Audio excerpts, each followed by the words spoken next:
आप सभी का स्वागत है मनी सर क्लास में। आज हम जानने वाले हैं टेंस के विषय में। टेंस किसे कहते हैं? A form of verb, verb के रूप। वर्ब मतलब क्रिया, काम, ठीक है। और समय क्या होता है? समय ये होता है, समय जो हम परिभाषित करते हैं, समय में जब कोई काम होता हुआ दिखे, जब उसमें कुछ परिवर्तन होता हुआ दिखे, तो उसी को हम समय बोल देते हैं, ठीक है। तो वर्ब यानी काम, क्रिया, उसी का रूप जिसको हम टेंस के द्वारा जानते हैं। और टेंस टेंस मतलब टाइम, ठीक है। और ये दो स्थिति प्रकट करता है। पहला है टाइम ऑफ एक्शन, माने काम करने का समय। ये पता चलता है जब वर्ब के रूप हम उसको देखते हैं तो। और साथ में ये भी जानते हैं कि काम की स्थिति क्या है, अभी कौन से समय में काम किया गया और क्या है अभी उसकी स्थिति। Time of action, degree of completion, ठीक है। तो यहां पर देखें हम, टाइम ऑफ एक्शन, काम करने का समय। क्या अभी काम हो रहा है? जो अभी काम हो रहा है वर्तमान में, उसको हम जानते हैं प्रेजेंट टेंस के रूप में। और जो काम हो चुका है, बीत गया है वो समय, तो उसको हम पास्ट टेंस के रूप में जानते हैं।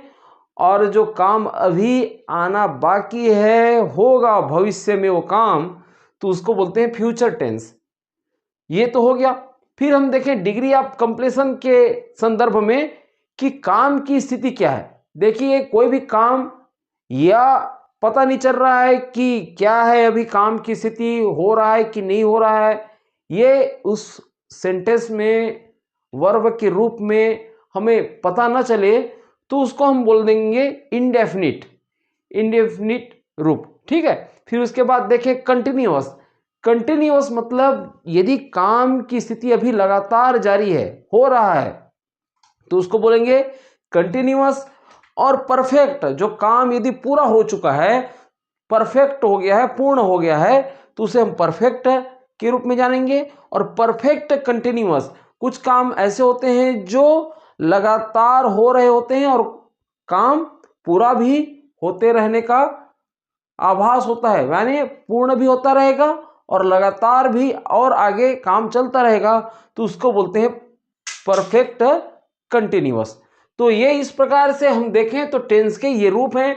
आगे चल करके आपको पता चलेगा कि प्रेजेंट के 4 रूप, पास्ट के 4 रूप और फ्यूचर के 4 रूप, यानी 3 चौक 12 आपको टेंस टाइप मिलेंगे। तो यहां पर देखते हैं सारणी है टेंस चार्ट विथ रूल्स, जहां पर देखिए पहचान है, यदि हिंदी वाक्य के अंत में है, हैं, हो, हूं, ये जो लगा है लगभग इस टाइप के भाव से, तो क्या होता है, पता चलता है कि अभी वर्तमान में वो समय में अभी काम चल रहा है, तो वो उसको बोलते हैं प्रेजेंट टेंस।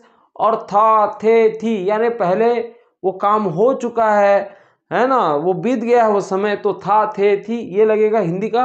और गा, गेगी ये रहेगा आने फ्यूचर वाले समय में वो काम होने वाला है, तो ये उसके संदर्भ में ये गा, गेगी ये लगा रहता है। तो हिंदी वाक्य में इन चीजों को सामान्यतः देखते हैं, ठीक है। अभी देख रहे हैं हम कि यहां पर आप देख रहे हो इंडेफिनिट, प्रेजेंट टेंस का इंडेफिनिट में हम देखें, प्रेजेंट टेंस के इंडेफिनिट में तो उसके जो सहायक क्रिया लगते हैं, क्या लगते हैं? डू या डज। डू या डज लगेगा केवल इंट्रोगेटिव और नेगेटिव सेंटेंस में, जबकि अफर्मेटिव सेंटेंस में डू या डज का प्रयोग नहीं होता। वहां प्रयोग होगा आपका, पहले तो रहेगा सब्जेक्ट, फिर रहेगा वर्ब का फर्स्ट फॉर्म, और उसमें सब्जेक्ट अकॉर्डिंग किन किन सब्जेक्ट में एस या ईएस फॉर्म लगता है, इसके बारे में आप लोगों को बताएंगे जब डिटेल में इसका वीडियो आप लेकर के आएंगे। अभी आप लोगों को केवल प्रारंभिक जानकारी मिल रही है इस वीडियो के माध्यम से। तो सब्जेक्ट प्लस वर्ब का फर्स्ट फॉर्म और उसमें एस या ईएस जुड़ेगा और फिर ऑब्जेक्ट रहेगा, ठीक है। और डू या डस का प्रयोग किसमें? जब इंट्रोगेटिव सेंटेंस रहेगा और नेगेटिव सेंटेंस रहेगा।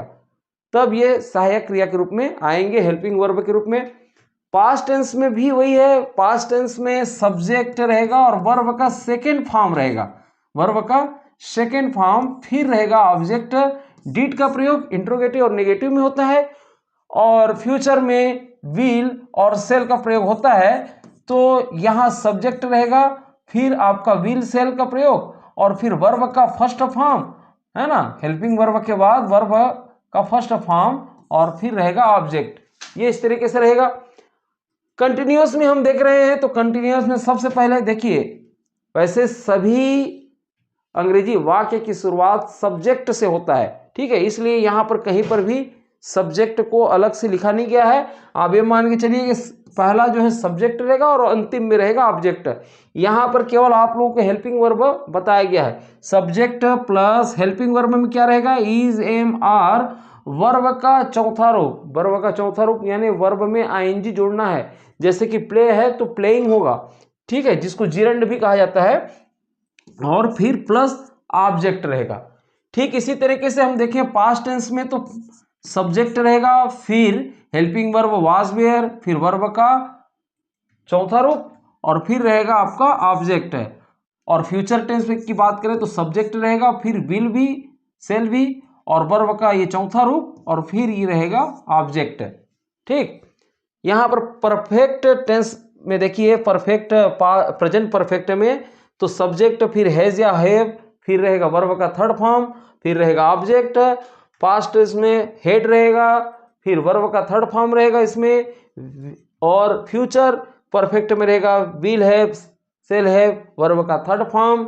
और परफेक्ट कंटिन्यूअस में हम देखें तो हेल्पिंग वर्ब हैज या हैव रहेगा, और उसके साथ बीन का प्रयोग होगा, फिर वर्ब का आईएनजी फॉर्म या वर्ब का चौथा रूप।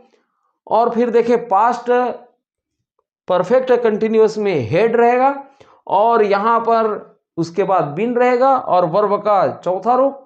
और फ्यूचर परफेक्ट कंटिन्यूअस में विल हैव, सेल हैव के साथ बीन का प्रयोग होगा, वर्ब का चौथा रूप रहेगा। तो यहाँ पर आपको ये चीज समझना है कि वर्ब के रूप आप जैसा कि देख रहे हैं, तो यहाँ पर हम मोटा मोटा चीज ले लें तो क्या चीज है, एक तो आप देखिए, इसको याद करने का ट्रिक आपको बता दें। यहाँ पर ये क्या है, यहाँ पर है, आप देख रहे हैं कि फर्स्ट फॉर्म है, इसको आप फर्स्ट को एक लिख दें, ठीक है, वर्ब का फर्स्ट फॉर्म है, और यहाँ है वर्ब का सेकेंड फॉर्म, और यहाँ पर भी वर्ब का फर्स्ट फॉर्म, यानी हो गया 121। क्या हो गया, 121। और फिर यहाँ पर देखें तो ये हो गया चौथा रूप, यहाँ पर भी चौथा रूप, और यहाँ पर भी चौथा रूप, यानी कंटिन्यूअस में वर्ब का चौथा रूप है, इसको तो आपको रहेगा ही है ना। और साथ में देख रहे हैं परफेक्ट कंटिन्यूअस में भी वर्ब का चौथा रूप, और वर्ब का चौथा रूप, वर्ब का चौथा रूप। तो जहां कंटिन्यूअस आती है वहां वर्ब का चौथा रूप तो रहेगा ही, इसको आप ख्याल रखेंगे, और इस चीज को अभी फिलहाल रहने देते हैं। परफेक्ट के रूप में आप देख रहे हैं कि वर्ब का यहाँ पर क्या है, तीसरा रूप है, फिर यहाँ पर वर्ब का तीसरा रूप, और यहाँ पर भी वर्ब का तीसरा रूप। तो मेरा कहने का मतलब यह है कि यदि आप कंटिन्यूअस टेंस में देख रहे हैं कि वर्ब का चौथा रूप है और परफेक्ट में वर्ब का तीसरा रूप है, इन चीजों को आप याद रख लेते हैं तो आपको केवल याद करना पड़ेगा 121 को।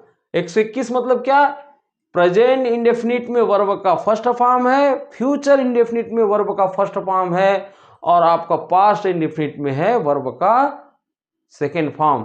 तो इसी को आप याद रखेंगे 121 को। बाकी आपका वर्ब का क्या क्या रूप है ये तो आप पूरा क्लियर हो जाइए।